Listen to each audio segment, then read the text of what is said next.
Boduppal municipal corporation mayor Ajay Yadav ఆధ్వర్యంలో Congress party కార్యాలయంలో media సమావేశం ఏర్పాటు చేశారు. ఈ సందర్భంగా వారు మాట్లాడుతూ తెలంగాణ ప్రభుత్వంలో కాంగ్రెస్ ప్రభుత్వం ఏర్పడి నేటికి సంవత్సరం కాలం పూర్తి చేసుకుందని, ఈ సందర్భంగా తెలంగాణ రాష్ట్ర ముఖ్యమంత్రి యనుమల రేవంత్ రెడ్డి ఆదేశాల మేరకు డిసెంబర్ 1 నుండి 9వ తేదీ వరకు ప్రభుత్వం చేపట్టిన ప్రజాపాలన కార్యక్రమం ఏర్పాటు చేసి డివిజన్లలో అనేక అభివృద్ధి కార్యక్రమాలు చేయడం జరిగిందని తెలిపారు. అంతేకాకుండా మున్సిపల్ కార్పొరేషన్లో కాంగ్రెస్ ప్రభుత్వం ఏర్పడినాక ప్రజల అభివృద్ధికై ప్రభుత్వం అనేక సంక్షేమ పథకాలను ఏర్పాటు చేసి వాటి కోసం అహర్నిశలు కృషి చేస్తున్న ఏకైక ప్రభుత్వం కాంగ్రెస్ ప్రభుత్వం అని అజయ్ యాదవ్ తెలిపారు. ఈ కార్యక్రమంలో డిప్యూటీ మేయర్ కొత్త శ్రవంతి కిషోర్ గౌడ్, మున్సిపల్ కార్పొరేషన్ అధ్యక్షులు కార్పొరేటర్ పోగుల నరసింహారెడ్డి, బోడుప్పల్ కార్పొరేటర్లు, కాంగ్రెస్ సీనియర్ నాయకులు పాల్గొన్నారు.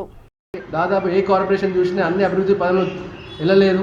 కానీ పక్కన ఫిర్యాదుగూడ కార్పొరేషన్ అప్పుడు కొంచెం ఫాస్ట్గా ఉండే, కానీ ఇప్పుడు బోడుప్పల్ కార్పొరేషన్ చాలా ఆదర్శంగా అన్ని పనులు పబ్లిక్ అయితే చాలా హ్యాపీగా ఉన్నారు. మాకు వచ్చిన దాని ప్రకారం అయితే అన్ని పనులు అవుతున్నాయి. రేపు రాబోయే భవిష్యత్తులో కూడా 20 నుంచి 25 కోట్ల నిధులు ఈ 2 monthsలో కూడా తెచ్చి అభివృద్ధి చేస్తాం. మాకు ఈ ప్రజా పాలన విజయోత్సవాల భాగంగా ఇక్కడికి వచ్చిన ప్రెస్ వాళ్ళందరికీ పేరు పేరు నమస్కారాలు, ధన్యవాదాలు. Thank you. పాటు ముఖ్యంగా బోడుప్పల్ కార్పొరేషన్లో మేము మేయర్ అయిన తర్వాత 2 మీటింగ్లు పెట్టుకున్నాం. 2 మీటింగ్లో కూడా దాదాపు 30 నుంచి 35 కోట్ల వర్క్స్ మేము తీర్మానం చేయడం జరిగింది.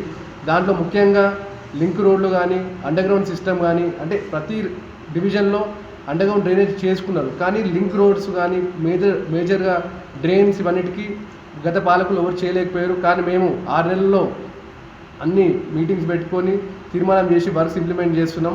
సో అలానే మన ముఖ్యమంత్రి రేవంత్ రెడ్డి గారు, అలానే మా ఇన్ఛార్జ్ మంత్రి శ్రీరాబాబు గారు కూడా హెచ్ఎండిఏ నిధుల నుంచి మన బోడుప్పల్ మున్సిపల్ కార్పొరేషన్లో ఉన్న చెరువులు, రాచెరువు కానీ, అల్మాస్కుంట కానీ, శుద్ధకుంట కానీ, ఈ 3 చెరువుల శుద్ధీకరణ కోసం 14 కోట్ల నుంచి 15 కోట్ల రూపాయలు టెక్నికల్ శాంక్షన్ అయ్యి టెండర్ కూడా అయిపోయింది. త్వరలో కూడా ఈ పనులు ప్రారంభం అవుతాయి. అంటే మీరు 4.5 yearsలో వాళ్ళు 1 రూపాయి చేయలేదు. కానీ మేము ఏర్పడిన తర్వాత 20 కోట్ల రూపాయలు మంజూరు చేయడం జరిగింది. మొన్ననే హెచ్ఎండిఏ నిధుల నుంచి కూడా పార్క్స్ డెవలప్మెంట్ కోసం కూడా హెచ్ఎండిఏ వాళ్ళు చూడడం జరిగింది. ఆ హెచ్ఎండిఏ నుంచి కూడా రేపు రాబోయే రోజులలో 4 నుంచి 5 కోట్ల నిధులు కూడా తీసుకొస్తాం. రేపు రాబోయే భవిష్యత్తులలో ఆల్రెడీ మన ఇన్ఛార్జ్ గారు, నేను ఇద్దరం కలిసి మన మంత్రి గారిని కలవడం జరిగింది. ఏవైతే పెద్ద మెయిన్ రోడ్స్ ఉన్నాయో ఆ మెయిన్ రోడ్స్ డెవలప్మెంట్ కోసం మన అంబేద్కర్ స్టాచ్యూ నుంచి బస్ డిపో వరకు, అంబేద్కర్ స్టాచ్యూ నుంచి చిలకనార్ వరకు, అలానే బంగారు మైసమ్మ టెంపుల్ నుంచి మన చెంగచెల్ల విలేజ్ వరకు పెద్దగా రోడ్స్ గురించి కూడా మన ముఖ్యమంత్రి గారి దగ్గర తీసుకోవడం జరిగింది. అవి కూడా త్వరలో రాబోయే రోజుల్లో మాకు 50 రోజులు సమయం ఉన్నా కానీ మాకు 4 సంవత్సరాల సమయం ఉంది. 4 సంవత్సరాలు మా కార్పొరేటర్లు ఇక్కడ ఉన్నవాళ్ళు, అలానే కంటెస్టెడ్ కార్పొరేటర్లు కూడా అందరూ కలిసి ఈ 4 సంవత్సరాలు మేమందరం ప్రతి కాలనీ, ప్రతి డివిజన్ తిరిగేసి అభివృద్ధి పదంలో నడిపిస్తాం. ఇంకా 2 నెలలు టైం అని అంటూ 2 నెలలు కాదు, 4 సంవత్సరాలు మాకు టైం ఉంది. 4 సంవత్సరాలు మా పార్టీ అధ్యక్షులు వారు, మా ఇన్ఛార్జ్ గారు, అలానే కార్పొరేటర్లు, కంటెస్టెడ్ కార్పొరేటర్లు, వీళ్ళే ఒక పాలకవర్గం. అంటే వీళ్ళందరూ కలిసి మేమందరం డెవలప్ చేస్తాం. కంపల్సరీగా రేపు రాబోయే రోజుల్లో కూడా ఇందిరమ్మ ఇల్లులు కూడా మేము ఒక 10 daysలో మాకు ఇందిరమ్మ ఇల్లులు కూడా రావడం జరుగుతుంది. దాన్ని కూడా ఆల్రెడీ ఇందిరమ్మ కమిటీలు ప్రతి డివిజన్లో వేయడం జరిగింది. ఆ కమిటీ ద్వారా లబ్ధిదారులను ఎన్నుకొని వాళ్ళందరికీ న్యాయం చేస్తాం. కోసము సుమారు 20 కోట్లు శాంక్షన్ అయ్యి కొన్ని టెండర్ల ప్రక్రియలు జరుగుతున్నాయి. అతి త్వరలో కూడా ఆ పన్ను త్వరలో ప్రారంభిస్తామని మీ అందరికీ కూడా తెలియజేసుకుంటున్నాం. ఇంకా గత ఒక నెల మాసం మాత్రమే మాకు మిగులున్నా కూడా మా ప్రభుత్వం ఇంకా 4 ఏళ్ళు ఉంటుంది. ప్రజలకు ఏ విధంగా అందుబాటులో ఉండాలని ఉండి అన్నీ కూడా ప్రజలకు ఎక్కడ ఇబ్బంది లేకుండా అభివృద్ధిలో ఈ 4 ఏళ్ళలో సంక్షేమ పథకాలను కూడా గవర్నమెంట్ ద్వారా ఏ విధంగా అర్హులు ఉన్న వారికి ప్రత్యేకంగా వారందరికీ కూడా అందజేసే విధంగా పనిచేస్తామని మీ అందరికీ కూడా తెలియజేసుకుంటున్నాం.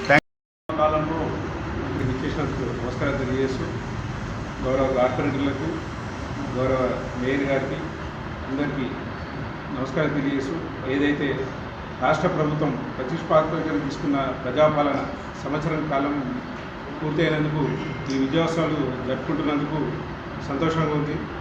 ఏదైతే అప్పుడు సీఎం గారు రేవంత్ రెడ్డి గారు హామీ ఇచ్చినట్టు ఉచిత బస్సు సౌకర్యం ఏమైతే ఉంది, మన గ్యాస్ సిలిండర్ 500కు మహిళలకు అందజేయడం మరియు నిరుద్యోగులకు మొన్ననే ఉద్యోగ వృత్తి కల్పించడం, రాష్ట్ర ప్రభుత్వం ఒక్కొక్కటిగా ఇచ్చిన హామీలను నెరవేరుస్తుంది.